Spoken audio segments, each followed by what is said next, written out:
السلام علیکم ناظرین، کیا حال چال ہیں؟ خیریت سے ہیں؟ ٹھیک ٹھاک ہیں؟ آپ کا من پسندیدہ شو لے کر آپ کی خدمت میں حاضر ہوں۔ میں آپ کا اپنا میزبان زیب قریشی۔ بھائی آج کے پروگرام میں بہت کچھ ہے، لیکن اس بہت کچھ کے اندر کہیں ایسا نہ ہو کہ سبھی کچھ نکل جائے۔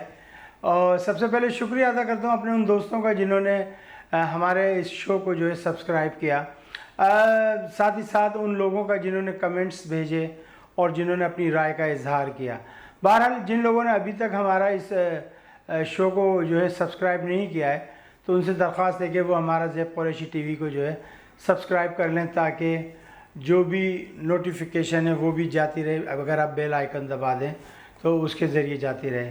تو بھائی چلیں آئے آغاز کرتے ہیں۔ سب سے پہلے بھائی کل سے جو ہے سعید غنی، گدھا اور اقرار، یہ تین چیزیں بہت چل رہی ہیں، اور دیکھا کہ رات ہی رات میں چوکنگ ہو جاتی ہے، رات ہی رات میں سب کچھ ہو جاتا ہے۔ ایک تو میری بات یہ سمجھ میں نہیں آتی کہ یہ اقرار گدھوں کے پیچھے کیوں پڑا رہتا ہے۔ یہ پہلے بھی ایک گدھے کے پیچھے گیا تھا، وہاں گدھا ذبح ہو رہا تھا، اس کی نے ویڈیو بنائی۔ اب یہ اسکول میں پہنچ گیا کہ یہاں پر گدھا کیا کر رہا ہے۔ بھائی سعید غنی کا اس میں کیا قصور ہے بیچارے کا؟ وہ تو بہت انتہائی شریف قسم کے آدمی ہے۔ بھائی اب اگر وہاں پہ انسان پڑھنے نہیں آ رہے تو آپ مجھے بتائیں پھر کسی نے تو آنا ہے پڑھنے کے لیے یا نہیں آنا ہے؟ یہ نہیں آنا ہے۔ تو بات یہ ہے کہ اقرار بھی جو ہے پتہ نہیں کس چیزوں میں لگے رہتے ہیں۔ ہاں لیکن ایک چیز اقرار نے بڑی بری کی کہ انہوں نے بتا دیا کہ جی وہاں شراب کی بوتلیں بھی تھی، وہ پی رہی تھیں۔ اب میں بڑا پریشان ہوں کہ یہ گدھے جو ہے یہ کب سے شراب پینے لگے؟ بھائی زندگی میں سنا تھا کہ انسان شراب پیتے ہیں، لیکن یہ گدھے کہاں سے پینے لگے؟ ایک فلم بنی تھی کمال صاحب کی، مجھے یاد ہے، رنگیلا، اس میں جو ہے گدھے کا رول یاد کر رہا تھا۔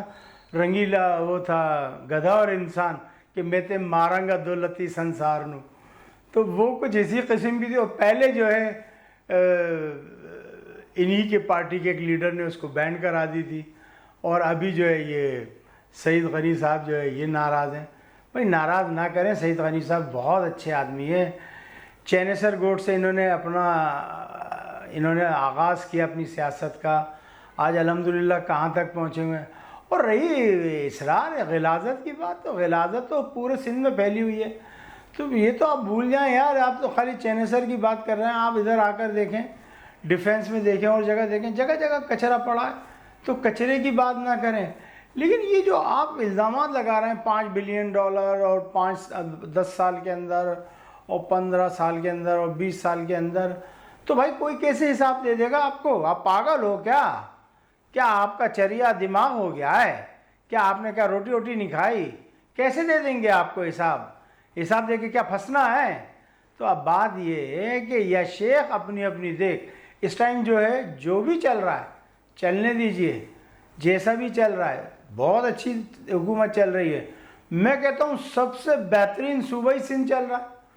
صوبہ سندھ کے علاوہ تو کوئی اور صوبہ ہے ہی نہیں جو چل رہا ہو یا جو کہ کام کر رہے ہوں۔ بہرحال دیکھتے ہیں کیا ہوتا ہے۔ لیکن اب یہ کہ جب آپ نے یہ نشریات کی تو میں دیکھ رہا تھا وہ آج دوپہر کو ایک کہ وہ شیم اقرار شیم اور پتہ نہیں کیا شیم، پتہ نہیں کیا شیم وہ لڑکے بول رہے تھے، اور رپورٹر کہہ رہا تھا اچھا بھائی یہ تمہیں بولنے نہیں دیں گے، تو گدھے جو ہے وہ ٹرانسفر کیے جا رہے تھے۔ اب بتائیں واللہ، اب ایک اسکول سے دوسرے اسکول میں کہاں گدھے ٹرانسفر کریں گے؟ کیا انہوں نے کوئی اور دوسرا اسکول دیکھ رکھا ہے گدھوں کے لیے جو یہ وہاں پر ٹرانسفر کریں گے؟ تو میرا کہنے کا مقصد یہ ہے کہ بھائی اقرار آپ اتنا ضد نہ کیا کریں، اور آپ کو انہوں نے پہلے ہی کہہ دیا ہے ARY نیازی، تو آپ کو تو پتہ ہی ہونا چاہیے کہ انہوں نے کیا کہہ دیا آپ کو۔ بھائی آپ ایک کے پیچھے لگ جاتے ہیں دھن لے کے۔ اب آپ نے اتنے بڑے بڑے ہاتھ نکالے، اب یہ کیوں نکال لیا بھائی؟ اوہ اچھا آپ نے اس لیے نکال لیا شاید کہ اب اور پول پٹیاں کھلیں گی۔ بہرحال میرے کو تو بڑی ہنسی آ رہی ہے، میں جب تینوں دیکھ رہا ہوں ساتھ کے ساتھ۔ میں نے اقرار کا کام ہی یہ گدھے پکڑنا، پہلے اس نے وہ ایک گدھا کاٹتے ہوئے پکڑا تھا ذبح کرتے ہوئے، اور ایک نے کل گدھا جو ہے شراب پیتے ہوئے پکڑ لیا چینسر گوٹ کے اندر۔ بہرحال زبردست رہی بھائی۔ اور اب دیکھنے میں یہ آ رہا ہے کہ پورے سندھ کے اندر جو ہے ARY کے خلاف جو ہے چوکنگ ہو رہی ہے۔ ایسے صحافی، ایسے صحافت سے وابستہ، میں یہ کہتا ہوں کہ یہ غلط بات ہے۔ اگر کوئی صحافی کام کر رہا ہے تو اس کو کام کر دینا چاہیے۔ ہاں اگر صحافی نے جھوٹ بولا ہے تو پھر اس کی ایسی کی تیسی بھی ہونی چاہیے، صحیح کی چنگی طرح، اس کو چھوڑنا نہیں چاہیے، پاویں وہ اقرار ہو، پاویں وہ زیب ہو، پاویں وہ کوئی بھی ہو، اگر کسی نے کسی قسم کی حرکت کی ہے تو اس کو چھوڑنا بھی نہیں چاہیے۔ اگر کوئی کسی کی پگڑی اچھال رہا ہے کسی شریف آدمی کی تو اس کو پھر چھوڑنا بھی نہیں چاہیے۔ ویسے جہاں تک آپ نے چنیسر کی بات کی، اقرار میرے بے تحاشا رشتہ دار چنیسر گوٹ میں رہتے ہیں، تو میں بس یہ کہوں گا کہ full stop, that's it, Chanesar کی بات نہ کرنا۔ میں جانتا ہوں، آپ بھی جانتے ہیں، میں بھی جانتا ہوں۔ چلے جی، یہ تو رہی ایک بات جو کہ اقرار کے حوالے سے ہو گئی۔ اب آ جائیں دوسری بات۔ آج وزیر اعلیٰ سندھ جو ہے وہ کیسے جیسے کوئی بادشاہ اپنے غلاموں کو، رعایا کو جو ہے وہ کچھ دے رہی ہو، خیرات کے اندر بانٹ رہی ہو، اور بادشاہ سلامت جو ہے ان کو ڈانٹ رہے ہوں کہ جی یہ آپ کی ذمہ داری ہے، آپ نے کرنا ہے، اور وہ پھر وہاں پر کچھ جو ہے۔ اچھا، بات مصیبت تو یہ ہے کہ ہمارے ملک کے اندر جو ہے نا کرچے، چمچے، چمچیاں، چمکیاں بہت ہیں، تو انہوں نے فوراً نعرے لگانے شروع کر دیے۔ وزیر اعلیٰ سندھ جناب مراد علی شاہ صاحب، آپ میں نے ایسی کوئی کوالٹی نہیں دیکھی جو کہ آپ وزیر اعلیٰ بن سکیں۔ میں نے اتنے دن ہو گئے مجھے انگلینڈ سے آئے ہوئے، میں نے کبھی آپ کو کسی علاقے میں گشت کرتے نہیں دیکھا۔ اگر کم سے کم آپ گشت کریں تو میں آپ کو یہی کہہ دیتا کہ بھئی بڑا محنتی وزیر اعلیٰ ہے۔ کوئی روڈ نہیں بنا، سارے روڈ ٹوٹے ہوئے ہیں، جگہ جگہ سے روڈ کٹ رہے ہیں۔ جس کا جی چاہتا ہے وہ اپنی پانی کی لائن نکال لیتا ہے، گیس کی لائن نکال لیتا ہے، لیکن آپ کی حکومت وہاں پر کچھ لے دے کے معاملہ ختم کر کے چلنے دیتی ہے، اور وہ جو ہے نا گاڑیاں جو ہیں اس کے اندر پھنستی ہیں۔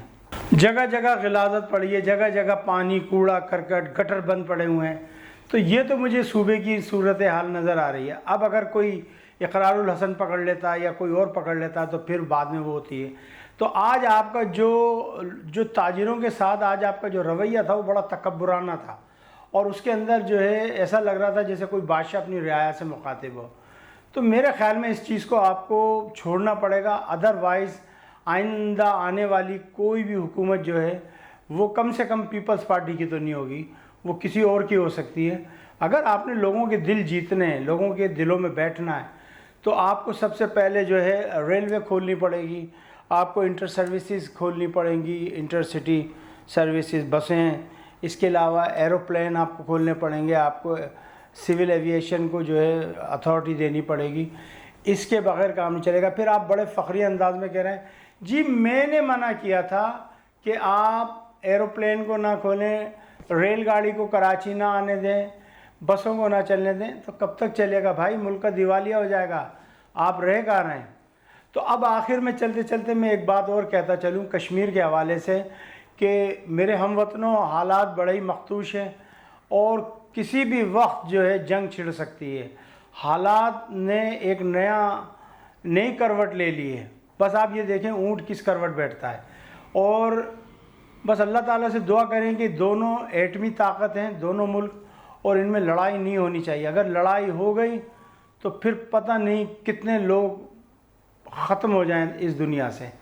مجھے اجازت دیجیے گا، اپنا خیال رکھیے گا۔ اگر ابھی تک آپ نے سبسکرائب نہیں کیا ہے تو پلیز آپ میرے چینل کو جو ہے ضرور سبسکرائب کر لیجئے، زیب قریشی ٹی وی کے نام سے، اور اگر آپ نے اس کو لائک کرنا ہے تو لائک بھی کر دیجئے، بیل آئیکن کو بھی دبا دیجئے، اور اگر کوئی کمنٹس ہو تو ضرور بتائیے گا۔